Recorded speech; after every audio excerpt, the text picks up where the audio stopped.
Well, hey, Courtney, Dave, welcome to the Survival Podcast, guys. Thanks, Jack. We're so excited to be here. This Yeah. is really just such an honor. We've been listening to your show for gosh, a long, long time. So you're like a household name in our house, actually. David listens to you after dinner and tells me what's going on at breakfast. So it's really, you join us for breakfast every day. It's a lot of fun. Great, guys. I'm really excited to have you on. It's a great topic. What I kind of want to start out with, and y'all decide who speaks when, because I'm not getting between a husband and wife. I know better than that crap. What first got you guys into the idea of living a more self-sufficient life? Yeah. We didn't actually expect to be homesteaders. We grew up in a rural part of New York State. We had kind of farms around us. My mom was one of the original homeschoolers in the mid 80s, back when New York State was just kind of starting to regulate and establishing the regulations. So she gardened, she sewed, but I never wanted to be a homesteader. Actually, I wanted to grow up and leave and wear a suit and work in an office and do all the things that sound awful to me right now. And you have some experience as well. Yeah, we had a similar situation, not homeschooled, public school or government school, as you like to call it. But we had a goat in the backyard, a lot of rabbits. All my family's farming families, upstate New York, and I grew up throwing a lot of hay into hay mounds and thought, man, I would hate to do that forever. And splitting wood and all that fun stuff that I now do for fun as like a hobby and self-induced. So didn't think we were ever headed that way, but it come full circle, and I guess it was in the blood or something. But now we do it for fun because we enjoy it. So Awesome, guys. And as we go on, I'm getting a little bit of feedback from the live folks on YouTube that your audio is a little low. So just speak a little louder, right? Okay. No problem there.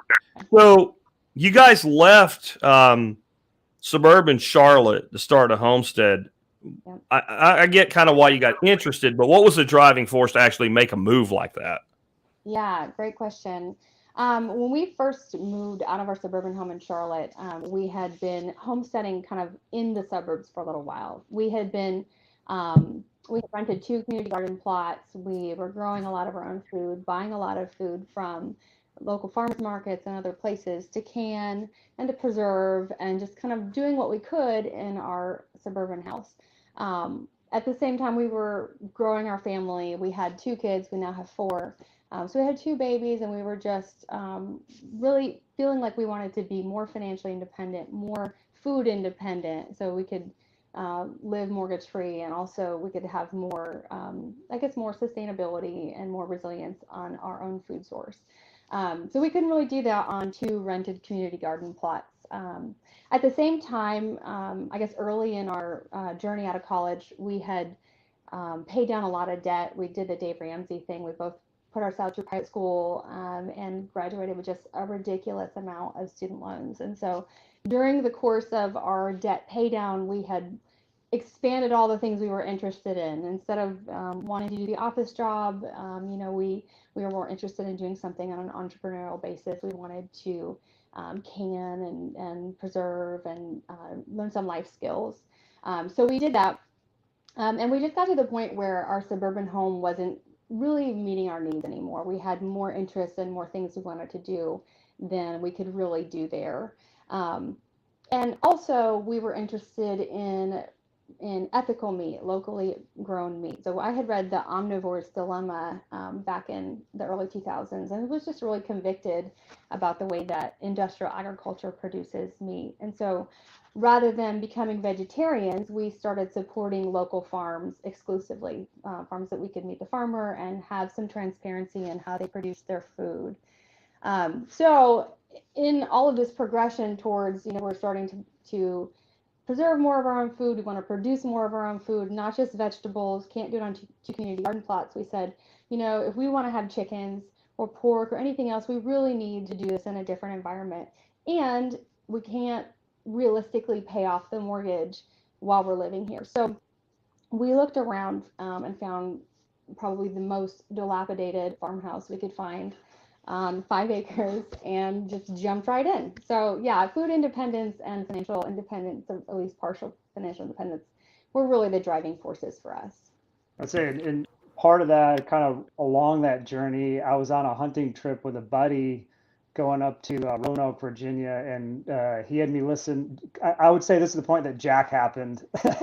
I listened to a couple episodes in that road trip of the survival podcast, and I don't think my earbud or my phone left the survival podcast for a while. Every yard, Yeah. every renovation of the yard, every DIY project had Jack in one ear and work on projects in the other. And I think I had food forests in our suburban home. I had a backhoe at one point on our little 3/4 acre plot, and my neighbors were like, "What the hell is that guy doing over there?" And we were planting all kinds of stuff in our little lot that just we kind of outgrew. And at that point, we realized it wasn't going to work there, right? I had food forest under food forest, and Hugelkultur bed. yeah, hugelkultur bed, Funny. lots of different stuff there. But no chickens, no animals were allowed, so therefore, Plan B. Yep. Oh, that makes sense. So it was a governmental restriction, not a spatial restriction on the animals. Because I'm like 3/4 of an acre, you can play with some small livestock, but then the government restriction that's high on the scale of permanence. It's not a mountain, but it's like right below the mountain codes and laws.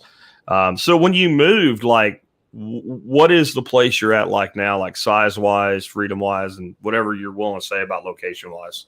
Yeah, we're outside of Charlotte, North Carolina. So we didn't leave cities. We just moved further away from where we were, about half an hour farther out. So we live on the house we bought had 5 acres. A couple of years later, we actually bought some more of the land next door. But we have done a lot of what we've done on the 5 acres. So we have no restrictions. The county that we live in is very friendly for agricultural purposes, and we've had no issues there. So I would definitely say, you can do a lot on 3/4 of an acre, but like you said, with the restrictions from the HOA or the county, if you have that, that can really hinder you. So we love being able to just kind of do what we want to do here. Yeah, we're not as free as where you're at with building restrictions, but from an animal standpoint, we still have to get permits to build some stuff unless it's for the farm. We had some leeway there on farm building since we've scheduled, got a Schedule F right as a farm, so we get some leeway there on building there. But on the house, anything to do with the house, we still have to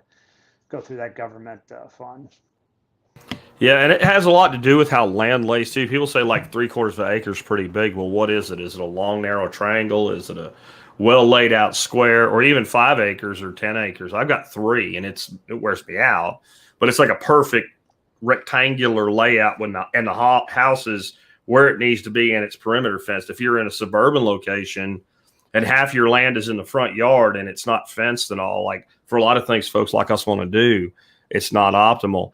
And then the other side of it is you can get too big. I remember one of the first properties I looked at, there was a 10-acre property, and it was laid out really horribly. And I was like, I don't even know if 10 acres would be enough.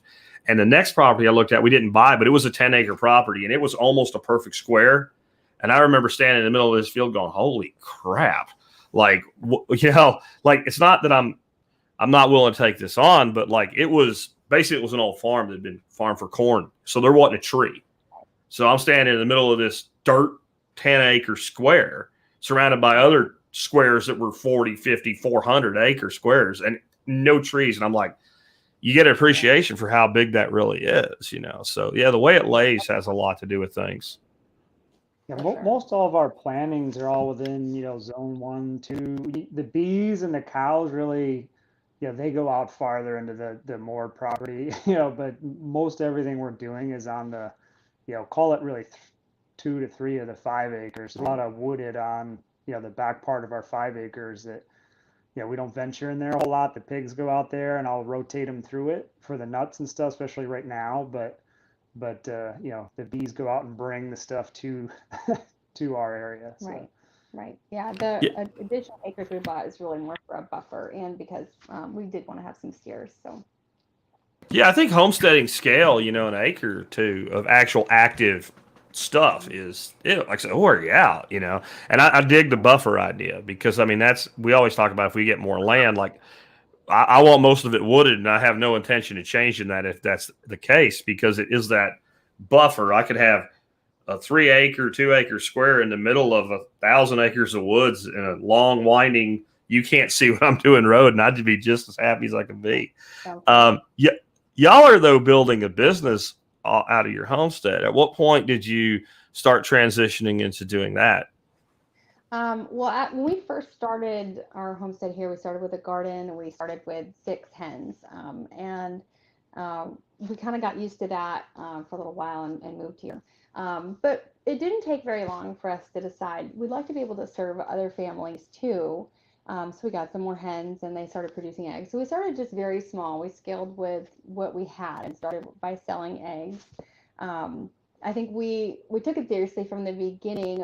It took a little while to perfect the pricing model that I was working on, but we wanted to make sure that the business we were building was going to be sustainable, even if it was at the beginning just 4 or 5 dozen eggs a week.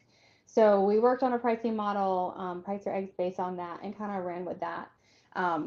And then we decided to have pigs on our homestead. So we had Mangalitas, we had American guinea hogs, and we got the guinea hogs from Craigslist. And surprise, surprise, the female guinea hog came pregnant, and so she actually delivered on my birthday, which was really kind of incredible. But we just had all of a sudden just so much pork, just way more pork than our family could eat. So at that point, we said, okay, we're going to scale up in a big way right now and figure out what to do with all this pork. I got my meat handler's license, which is required in North Carolina. I got set up to collect and earn the sales tax. Did all the the legalities to have a true legal business selling food. Didn't want to mess with the FDA.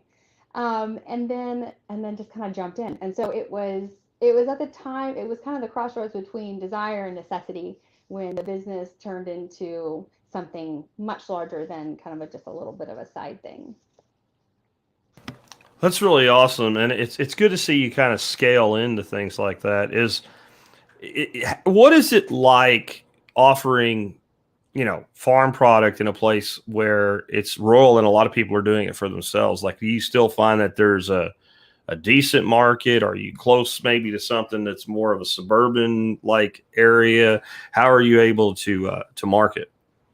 Sure. So we're kind of on that urban rural fringe you mentioned a lot, right? So we're right outside of Charlotte and Gastonia. Technically we could go a little farther north, get to Asheville, but that's like a whole different market. We don't really go up that way. But we're a 30-minute drive from Charlotte. I would say probably the bulk of your customers are Charlotte customers. Yeah. So our neighbors down the road will always say, "Hey, we'd love to get some of your eggs." They're probably not buying. All right, they got their own chickens, right? So we're focused more on the Charlotte, more suburbia that wants really nice product, really wants a good quality egg or meat, but isn't willing to go out and have a farm to do it. They want to support our story versus go pick up eggs and feed pigs every morning. I will say that I don't think our success is directly related to being outside of Charlotte or another major city. I think it really has to do with we produce high quality food consistently, and we tell our story consistently and concisely in a way that people who want the products that we have can hear and kind of recognize and say, oh yeah, I've been looking for that. And the products that we have are special. We primarily feed soy-free, certified organic feed. And that sets us apart more than our proximity to a city. It's not overly common, although it's possible to find soy-free and certified organic fed pork and pastured hens. But because it is a specialized kind of a niche product, that has really set us up for success more than proximity to Charlotte. Because if you're looking for that, it doesn't matter where you are. That's what you're looking for. It has nothing to do with Charlotte specifically. Although being outside of a major city, we do have more people who are looking for that. You have a bigger market to pull from, right? I mean, that's why the bigger high schools always win more games than the little ones, because they got a bigger pool of kids to pull from. But absolutely. And I mean, we noticed two things that jive with what you're saying. Like our close neighbors, we could give them a half dozen duck eggs. They try them, they come back and buy a dozen. 6 months later, never buy another egg, because that's how it takes a duck to grow up and lay an egg. So what they would do is like, oh, ducks, and all the property here is 3 to 5 acre property. So they're like, well, you just let them out every day and give them water. Yeah, that's it, and feed them. And so they'd find out where we bought our feed, and they'd go get, because it's a single family, right? Like 6 ducks. and your eggs are good for the rest, till those ducks stop laying eggs. So we'd lose them, but it's that urban rural fringe where I think, the 2-man team that brought us permaculture, David Holgram and Bill Mollison, they both had their individual genius. And Holgram's idea of like retrofitting the suburbs and that urban rural fringe, I think is really his side of the genius there. And there's a lot of opportunity there as well for people to either be y'all, right, or someone like me, or to move into the suburbs. And then what you can't do, you and your neighbors together, as far as gardening and all, then use that source that's in the fringe. It's not that far away. You don't have to drive, 3 counties over or what have you, and procure, the protein and things like that. I think there's a big opportunity there, and it's where most people are. I mean, that's, if you really look at it that way, like if you move, you can say you can do it anywhere, and to a degree you're right. But if you move into the middle of the Bob Marshall Wilderness in Montana, you're not going to sell a lot of eggs or pork or anything. Right. The other thing, and I highly recommend people try to find a source to be able to do this, is the soy free. Mm-hmm. It is not hard to find organic anything. Walmart sells organic. Soy free, and I mean, I know some good producers that do not feed soy free feed. And especially with eggs and poultry, because the way that they take the isoflavones up and into their body, there are so many people we've talked to that believed their whole life they had a food allergy that was either poultry or egg related, and they had a food allergy or maybe a food tolerance problem. It had nothing to do with a chicken or an egg or a duck.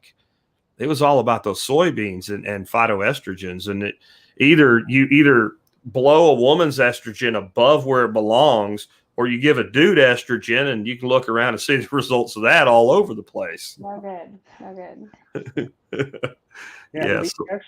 We had trouble finding it in our area. So we actually, one of our side hustle, we actually started a local feed distributor. So that's part of her, business that she does. Is we needed it, we couldn't find it, so we actually, we'll take orders from other people like us in the area, aggregate it, and then she does a drop, or they'll come and they'll pick it up the day of our delivery or the day or two after, and we sell the soy-free organic feed as a distributor as well. So. Right. That's awesome. We actually thought about doing it till we found a source, and it's 90 minutes away, but we have a large enough flock that we can just run up and get 3 months worth at a time. That was affordable, because the brand we were using is great, but it became highly unavailable and very, very expensive. And that was one of the things we looked at, is setting up that type of thing here. Of course, I'm a professional podcaster, not a professional farmer, so I didn't really want to do it unless I had to. And we found a place, fortunately. But yeah, finding soy free is hard, because you're trying to get the protein up, and it's the easiest ag product that will do it for you. But the difference, as you guys know, as a producer, the difference in the product it's night and day. We actually saw a huge production increase in the eggs too. Now, we weren't buying low end feed either. We were buying fairly high end feed, and we just were not getting good production. And we tried out a couple different suppliers, and kind of like us, what you eat matters. And just switching to this feed, we got a lot higher egg yield as well as the benefits of soy free. So, is your feed got peanut meal? Is that part of the way they make up the difference? That mine's like peanut meal and sorghum is the primary base. I think field peas. There may be some peanut in there, but I believe it's field peas. Cool. Primary. Anything to get away from the soy, man. That's just soy is the devil. What was your biggest challenge in building your business with a premium product when you start out? Like, you got no customer relationships, you guys didn't use farmer market booths or something like that, and so how did you manage to build a customer base? Yeah, good question. I think a lot of people will jump to thinking that our premium product would be our biggest challenge, but really having a premium product just forced us to learn to be able to talk about our products effectively and to focus our conversations and realize that not everyone is truly a customer. I think our biggest challenge was actually time. While we were building our homestead business and the homestead, both from the literal ground up, we were also building our family. We have 4 children. We homeschool. David works full-time. I work part-time. We actually started another business at the same time in residential real estate, and that's what I manage. So we just have a lot going on. And so being able to juggle everything all the time is then and is now our biggest challenge. But from great challenges come great success, right? So I feel like we were able to parlay those challenges into making good decisions about our time and where we were going to focus our time and how we were going to reach our customers effectively and what our business model was going to look like. And so we spent a lot of time really developing a targeted plan of the best ways to reach our customers without a farmer's market booth. And as you know, I mean, a farmer's market booth is wonderful if you have enough A, product, B, consistency, and 3, staffing. And we, being homesteaders, we don't have that much. So if I took my 5 dozen eggs a week to the farmer's market booth, I'd be really just wasting my time. I'm better off finding another way of distributing my products to find loyal, consistent customers. So that's what we developed. I think that challenge of time has really been the impetus for our success in the way that we run our business now. Yeah, that's understandable. We learned a lot of stuff like that when we were doing a larger commercial operation with duck eggs. That one restaurant would take maybe 24 dozen eggs a month. Right. You got 2 of those. That's kind of like people call and we're like, well, let me see if I can get you a couple dozen in the next week. Right. Then when it hurts when you lose one though, but our best customers ended up being the heavy retail, the person that they use a dozen a week. And they'll come once a month and they'll buy 4 dozen.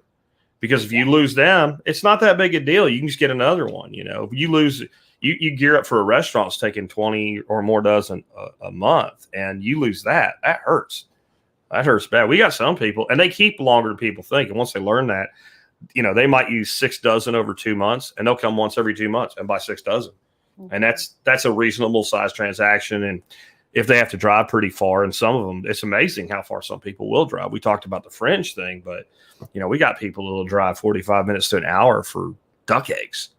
And I think that says something about a premium product that gives people what they're looking for, and they can't find it somewhere else. And I do think you develop those relationships where that customer's like, well, I don't want you to go away.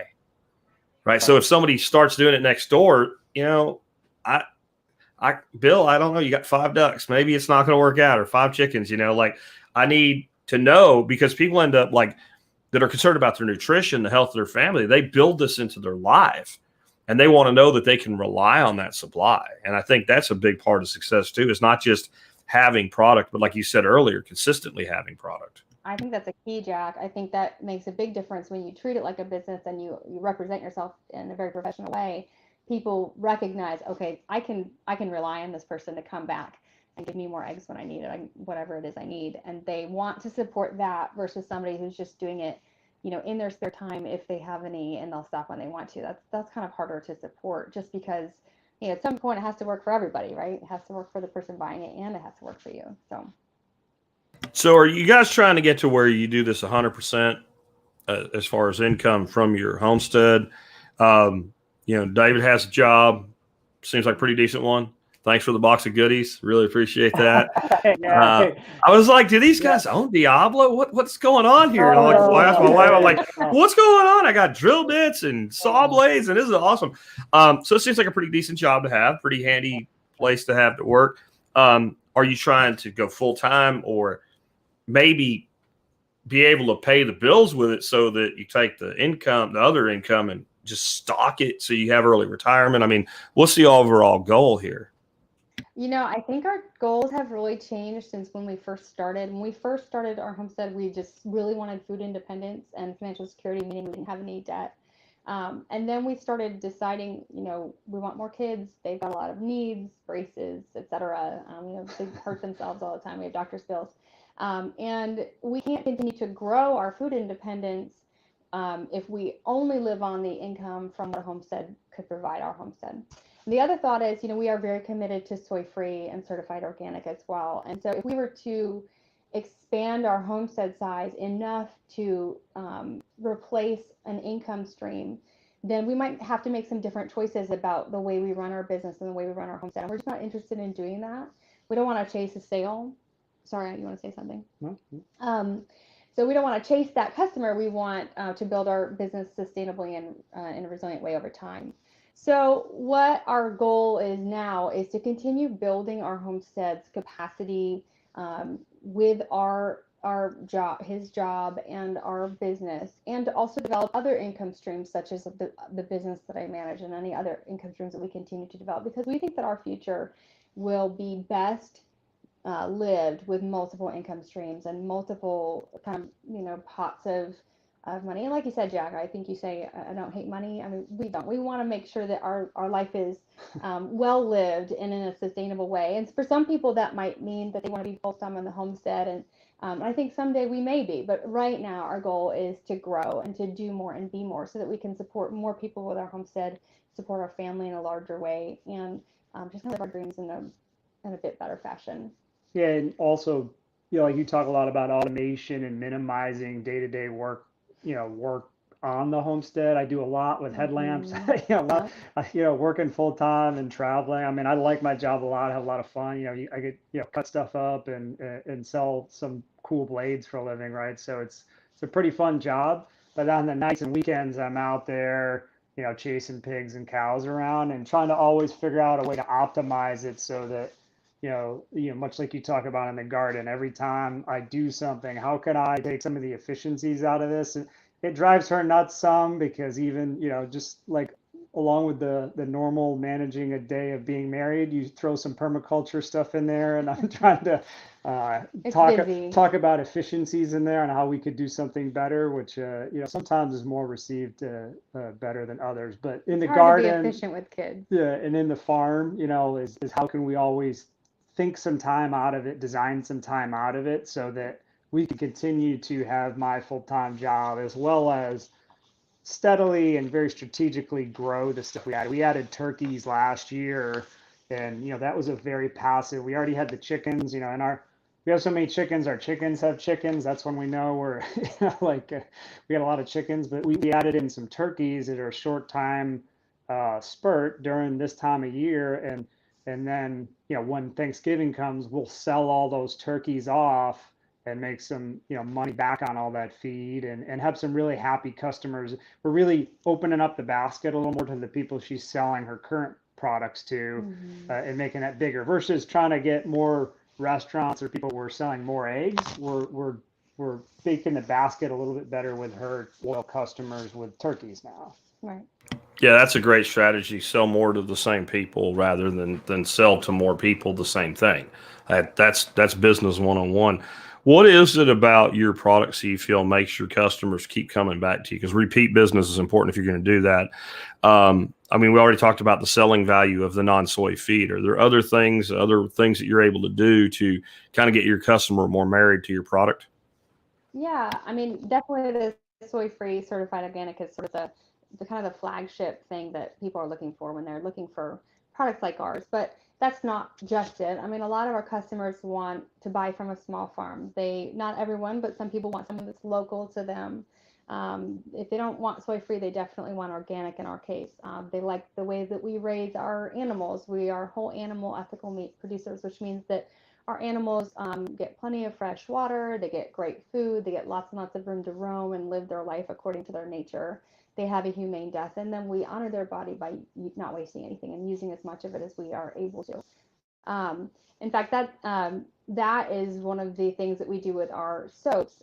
We have our first non-food product was born out of that desire to be a whole animal ethical meat producer.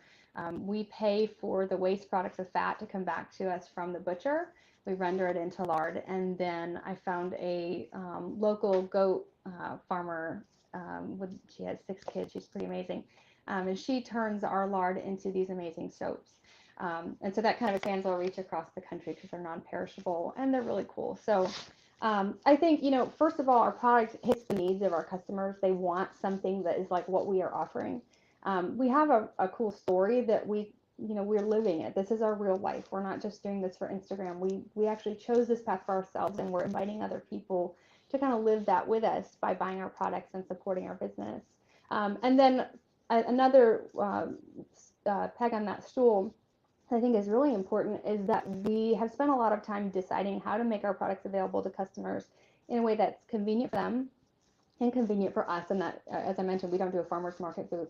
We have a lot of different, several different like flagship ways of getting our products to our customers that's convenient for them and that they can count on. It's very consistent and they can tell their friends about. So I think they keep coming back because we have a great product. They like our story, but I think also just the convenience of getting from us in a place that's convenient to them makes it kind of a win-win actually. Cool. And just so y'all know, we are still getting some stuff from the audience that your guys are a little soft on your audio, specifically compared to me. So just pretend your kids haven't listened twice, and bring up. You can gain this even if that doesn't want to gain for you. And I'll be able to fix it. The audio podcast won't be a problem. I have a program that does that. What are your future goals for your homestead and your business? You kind of like you mentioned one of my favorite concepts on the planet, multiple streams of income. So you break that up however you want. But what is your growth plan, your longevity plan, that type of thing? Yeah, great question. Our homestead business is really an extension of our life. So every year we choose a new project for the homestead. We learn about it, we plan, we implement, and we expand it. So we have kind of a way of implementing new projects on the homestead that we can ensure will help us be able to accomplish our goals and be sustainable.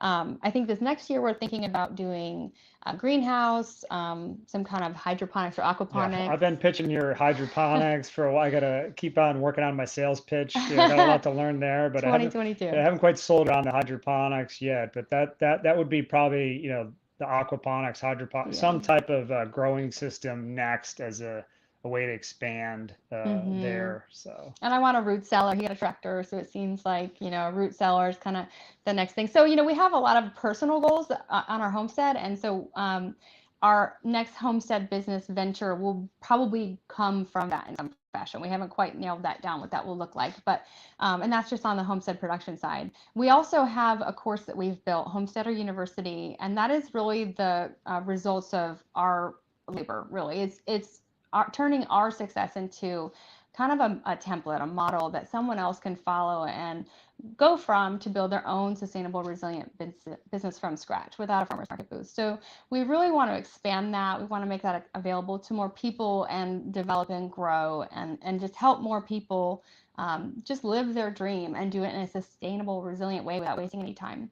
So that's our goals for the next couple of years. And then, we also want to keep doing what we're doing on kind of our other streams of income, keep getting more real estate properties, keep working, keep doing all this stuff, and just do more and be more. So yeah, big goals. That's very cool. And I dig when you say without a farmer's market stand, because I don't want to make anybody unhappy or miserable or angry with me or whatever. And if it works for you doing that, then great. You said they're great. I don't know they're great. And maybe I'm jaded from all the years in technology and doing trade shows, but the sheer number of people that want to talk to you but not buy from you at anything like that. And you talked about having enough product. And what I find, this is true in any retail situation, half the damn product is there. So somebody can look at it and feel like they're choosing something when they're only going to buy the other half of the product anyway. Mm-hmm. So you'd almost be like, you could put up a bunch of wax fruit or some stuff that no one's going to buy. And then they would feel like they're looking at stuff. And then because that's what you'll find is like, you're going to get 80% of your money from 20% of your product if you go broad product. And I personally think it's why so many, these young farmers are going to move out and become a farm. First, they don't know how to farm. Second, they don't know how to run a business. That's two problems in itself. But The killer mistake is they're going to have this farm, that produces 80 different vegetables. That's a real quick way to go broke, in my opinion. And they'll look at something like Jean-Martin Fortier, and it's like, well, Jean-Martin Fortier knows how to run a farm, and he knows how to run a business, and he's refined it down, and he's built a huge book of business that is restaurants and stuff. So that's a lot of variety in a product like he's doing, but it's sold, right? When they're putting carrots in the ground that they're going to pull out 80 days later, they're already sold. And if you're going to go that kind of model, that's where you have to be. It's a lot, as you guys know, it's a lot easier to make money on pigs than it is on tomatoes. because anybody can just start growing tomatoes, right? Like, so that includes your customer, but that also includes your competitor. Pigs take a little more work, and it's a premium product. And I think that we're getting into a point where meat itself is becoming a little more scarce. Even the mass-produced crap is, with supply shortages and all.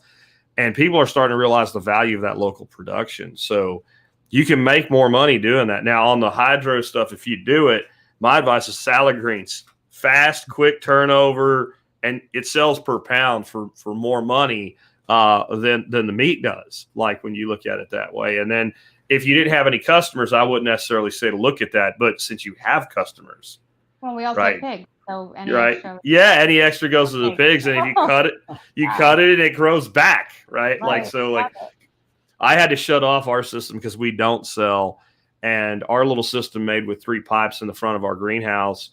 I was feeding everything to the ducks.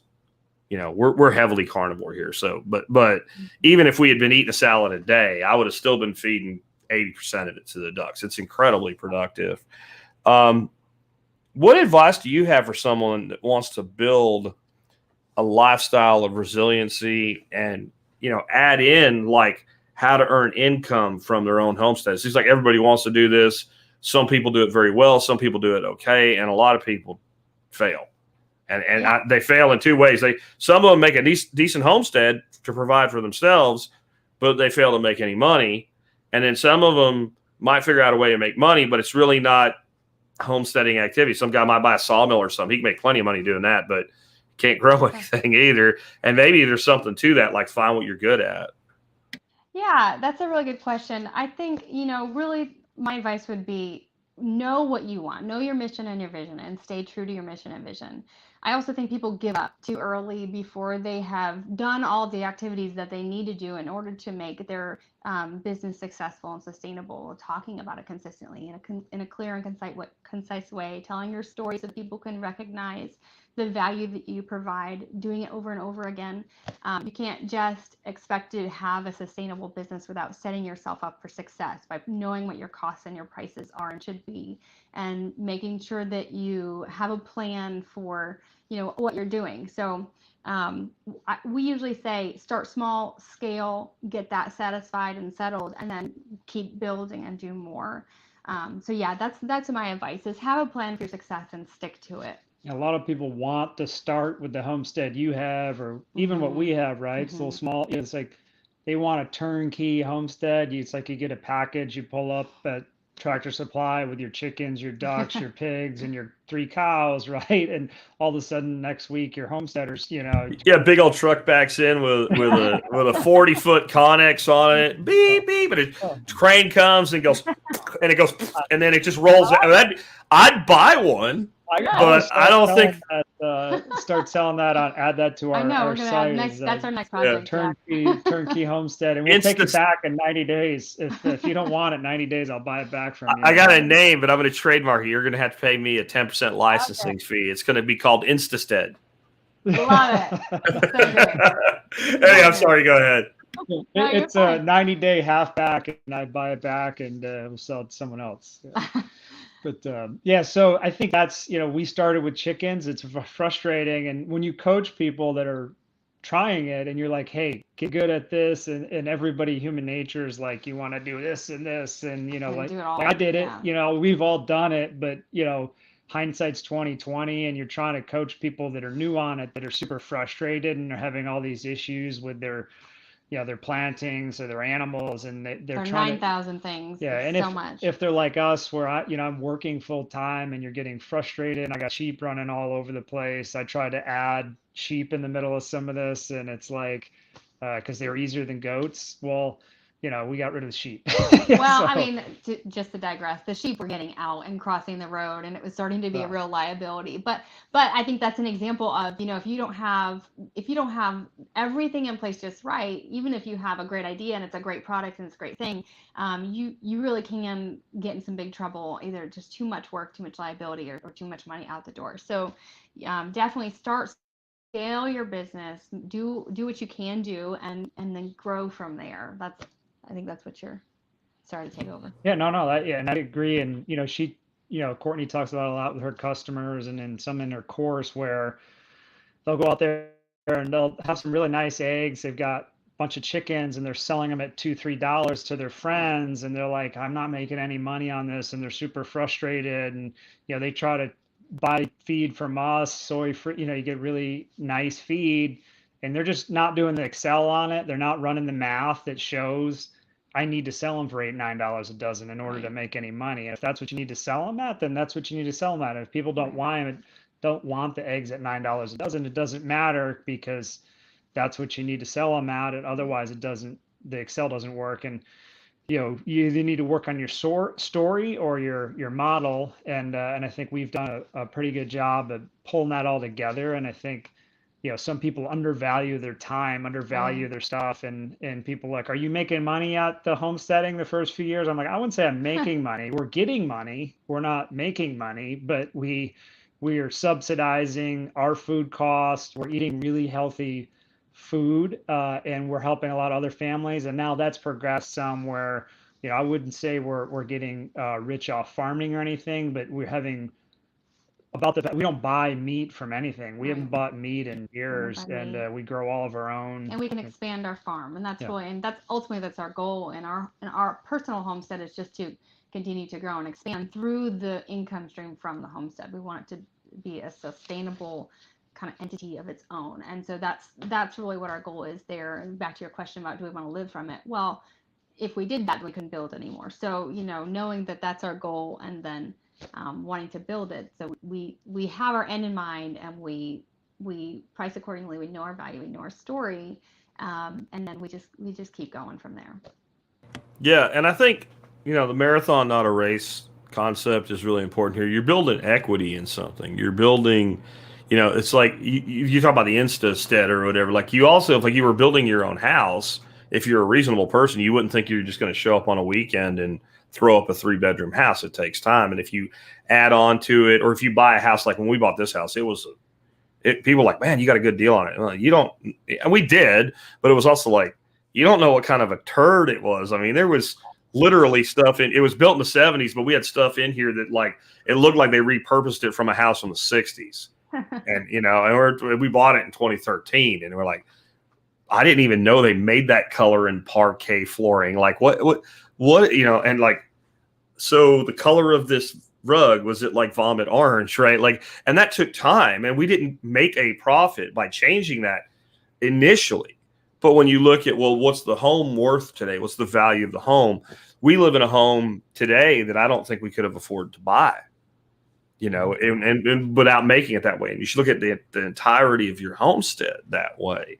The other thing is like being creative. Like we came in on a niche. I just didn't want to capitalize on it, but we had about 80 chickens at one time. We were selling chicken eggs, and we always struggled to sell chicken eggs sufficiently because there's such a supply here. I mean, it's ridiculous. I mean, in the morning you walk out and like one of my roosters blows up, and then you hear like all the way down and back around and over here, and the guy's got fighting roosters back here or something.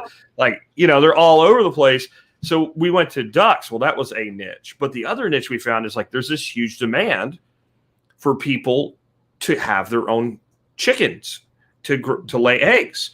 And not everybody is actually capable of going to the store and buying a little puff ball and getting it up to speed and not killing it. So we're like, well, I'm not going to give these things away. I'm going to sell them. So I'm like, screw it. I put laying hens, 20 months old, actively laying now, $25 a piece. We sold almost every bird we had at that. And then I had some that were just coming up that were like 16 weeks. So they're like 2 months from laying, but they're feathered out and all. I sold all of them between $15 and $25. Well, that's what you end up selling a Cornish cross roaster for, a smaller one. And I'm like, there's no harder. It's a couple more weeks, but it's no harder to do, and it's easier to sell, and I don't have to process it. And if nobody wants it this week, I only feed it for another week. And then, now that we got the cost on the feed much more in line than we did back then, I could make money doing that. I don't want to, but I could. And like, that's another way to be creative. And if I was going to do that, I got a shop. So I'd be out there using my new shiny red drill bits and saw blades that y'all sent me. And I'd be out there and I'd be selling. You get 4 chickens with a chicken tractor and a fencing and electric charger, whatever. Like, you build your own kit. Like, don't think that you have to sell product in the way that we think of. Like, there's only so much room for so many people to sell eggs, right? I think pastured pork and pastured poultry, I think there might be a point of that. We're so far from that right now. It's so hard to find locally that like everybody can do that for a while. But there is a limit. There is a market limit in an area. And so if you start thinking about the other thing I've seen people do is like my buddy John Dowie that runs basically a microgreens farm. Well, he's providing the restaurants, he sells microgreens, and the retail customers, he's providing quail eggs and duck eggs. Well, he's self-growing those. So he just, like y'all did, added it in. But like, he's like, yeah, I'm selling maple syrup. I'm like, oh, you're running around in the spring tapping. He's like, no. So we were making a big joke. He started giving names to all his characters he works with. And we call this guy Sticky Fingers. Sticky Fingers makes the syrup, right? So like, he started finding other producers that were good at making stuff, good at supply side, but no good at marketing. And going, well, I'll tell you what, I'll just tell all of my restaurants and all my retail customers that I have maple syrup now. And then the guy's like, well, I can make this whipped maple syrup, which is like diabetes in a jar, right? And like, but then, so then he's doing honey, he's doing maple, he's doing all these other things that are just peripheral add-ons. And that lets that producer just say, okay, I guess I make maple syrup now. And, you know, most maple syrup makers in a place like that, they're not making a living on it. It's extra money. But now that's all that person has to do. So like, the more creativity that you can come up with in this and build value into what you have, and you can become that hub. And that's something without doing what y'all did or like what he did, you're not going to do. Right. You have to have the customer base, right? To do that as a plug-in. I think you can also, there's people that probably can create a co-op straight out of the gate, never grow nothing. But like, the ease of being able to say, well, I have a book of business of 70 regular customers. Yeah, I can sell your maple syrup. That's a pretty easy sale. Yeah, for sure. Yeah. And you don't have to make a big margin because it's an add-on, right? Like, you know. Sure. Simple. Love the idea of building a local food shed with other people. I think, you know, the more local producers we have in our area, whatever that is, the better. We really need more producers of any size. And so, yes, love that idea, Jack. So let's get wrapped up and let's tell people a little bit more about your online course. Again, it's called Homestead University. Yep. What is it? What do you cover in it? How long is it? What does it cost? How do people get it? You going to give my people a discount or anything like that? What's going on there? Yeah.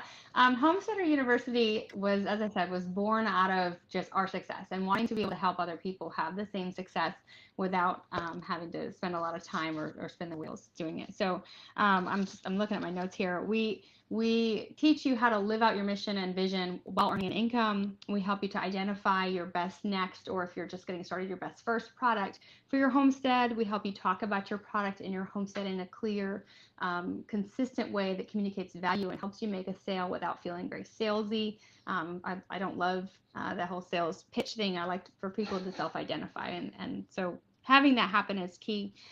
We help you to understand what your product costs are and how to price your products appropriately based on your product's features, benefits, costs. And we also help you to develop a plan to consistently and conveniently serve your customers without a farmer's market booth. So this is a self-study course. We do actually offer a premium option, which has live group coaching calls, up to 6 group coaching calls. So there's 2 sort of options for people who want, you know, just to do it on their own, or they want a little bit more guidance, get some personalized answers to their questions. That's obviously a better value. We have lectures, a detailed workbook. We have case studies and screencasts. I have Excel templates and instructions, video instructions on how to use those. I have some handouts you can give your customers. I have resources for you to be able to use and do save for your research. I've got pastured pork and homestead beef pricing calculators. Let's see, I've got a lot of stuff in here. So lots and lots of resources for people who use the course. And then once you've graduated, then we're starting a searchable map function that will help kind of get your name out to people who are looking for your product. So customers will be able to go onto our website and search for homes, homesteaders, farms, whatever near me, and your profile will come up with your picture and links to your farm if you have those and what your products are. And so just really help kind of people connect with you, and for you to have, especially if you don't have a social media, it'll help you to have a home base online. People can go and have some social proof. So that's being built right now, but that is what we're going to offer. So, and that's all at homesteaderuniversity.com. You can learn more about the course. You can see exactly what's in the modules and learn about the pricing. And yes, Jack, of course, we are going to offer your listeners discounts. We love what you do. We really feel like we wouldn't be doing what we do today if we hadn't had all of the learning opportunities from y'all. So thank you for that. Thanks for being a jerk. I did not say that. So for TSP listeners, for the first 50 people who sign up for our premium course, we're going to give them the self-study option plus the coaching for the price of the self-study option. So the value of the coaching is $150. That's 6 live group coaching calls, and you'll get that for the price of the basic course, which is just self-study. So that's $379. So I have a code for that, and that is intro 50. If you want to put that in the show notes, intro 50 is the code that will get you the premium course for the price of the basic course. So just register for that. And of course, we have a cryptocurrency discount. That's intro 50, right? Not spelled out. Thank you. Yes. Okay. All right. Yeah. And so we also have a cryptocurrency discount. So on top of that discount, you can also have an additional 10% off, and that's ongoing. So just email me for that. We don't have a way to do that online, so we just start with me. Email at Courtney@modernlivinghomesteader.com, and we'll get you set up with that. And for those listening to live stream, I threw the discount in there. We'll get the website thrown in there here in just a second in the comment stream for YouTube anyway. It's humbleacresnc.com. Maybe one of the folks there in the chat could do that for me so I don't forget what I'm doing while doing this. But it's humbleacresnc.com. Somebody wants to drop that in the chat, I'd appreciate it. And I'll make sure that all of this stuff, your social media stuff, your website, discount code, everything like that is in the show notes for the podcast episode, which will be up not long after this live stream ends. And guys, I appreciate you being with us today. It's a fantastic discussion. Yeah, by the way, Jack's a jerk is an inside joke with Jack's inner circle of group. She didn't know. He didn't pass it on to me at breakfast. He has motivated us enough that you go out and take path, of course, to become self-sufficient or to move out of the city and move to freedom. So everybody that thanks him for being a jerk, to put him on the right path. So you said we wouldn't be on this path without him. So I'd say thanks for being a jerk and pushing us out of our Yeah. For those that don't know, the way that started was, years and years ago. Like we're talking like 08, 09, when I was doing the show from my car. I would say things like, I'm never going to tell you to pay off all your debt, and one day you're going to pay off all your debt and call me up and be like, Jack, you stupid jerk. I've got all this extra money. I don't know what to do with it. It's all your fault. And I was like, or you pay off your student loan debt, or, you get yourself ready and then a hurricane comes and you have food. You're going to be like, you jerk. It's your fault that I had food when everybody else didn't. And then along the way, I'd say it was around 2014, people started calling my call-in line and like calling me a jerk and then say, because of you, we had a generator or whatever. And then it just became a thing. And we actually did, I think it was episode 2500. It was just people calling in and telling me why I'm a jerk. And it was like 3.5 hours, and they all got like 2 minutes call. And it was like 3.5 hours of being told. It was one of the best days of my life to listen to that many people call me a jerk. So it's okay that he did it. It's allowed. Well, he did not pass that information on to me. I listen through him. He listens religiously to every episode, and I get the Cliffs Notes at breakfast. So I apologize for not knowing that, but now I do, and I'll leave you some nasty. The vicarious podcast, right? Guys, again, I appreciate you being with us today. Thanks for hanging out. And like I said, I'll make sure all your resources are in the show notes. Awesome. Thank you, Jack. We've really enjoyed it. Thank you. Thanks, Jack. Appreciate it.